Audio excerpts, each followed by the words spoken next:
Čia dabar turime pirtelę, kuri yra iglų formos. Mes taip sugalvoję tokius pavadinimus.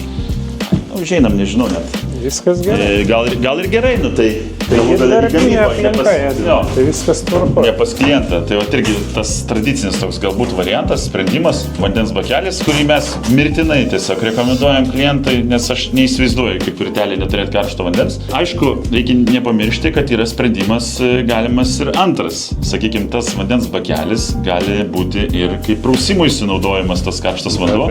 Jo, anksčiau seneliai tradiciškai prausdavosi, tu įsipili karšto, turi šaltą atsinešęs vandens iš šulinio ar iš ežero, susimaišai, turi drungną. Kiekvienas savo poreikį gali patenkinti. Taip, gali patenkinti poreikį, nusipraust ir panašiai. Bet šiaip pirminė tokia mūsų, sakykim, vizija ir matymas, dėl ko jis yra reikalingas, tai yra, kad karštas vanduo būtų pilamas ant akmenų. Kas yra labai svarbu, tai kad dvisienis dūmtraukis kerta stogą ir jisai įeina į vidų apie pusę metro, tai išlaikomi saugumo reikalavimai dėl gaisro, kad neperkaistų ir vėlgi yra išlaikyti atstumai iki degių konstrukcijų, ne mažiau kaip 10 cm, tas užtikrina saugų eksploatavimą.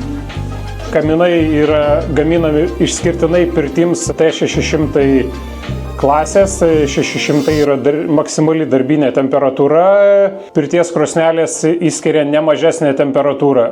Žemesnės klasės kaminai mes nerekomenduojam ir neleidžiam naudoti, eksploatuoti tokių gaminių. Dar ko galiu pasidžiaugti, kad 15 metų parduota 1000 pirtelių. Ačiū Dievui, dar ne vieną nesudegė. Tai vadinasi, jūs gerai pagaminat kaminus, o mes gerai sumontuojam kaminus. Ypatingai svarbu. Jo, ypatingai svarbu, iš tikrųjų.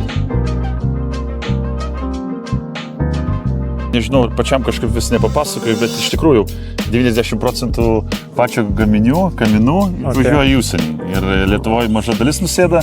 Taip ir tikėjausi, iš tikrųjų. Tai va, tai Norvegija, Vokietija, Danija, Olandija, Lenkija, Anglija, visur, vienu žodžiu važiuoja, kur tik tai įmanoma. Labai gerai.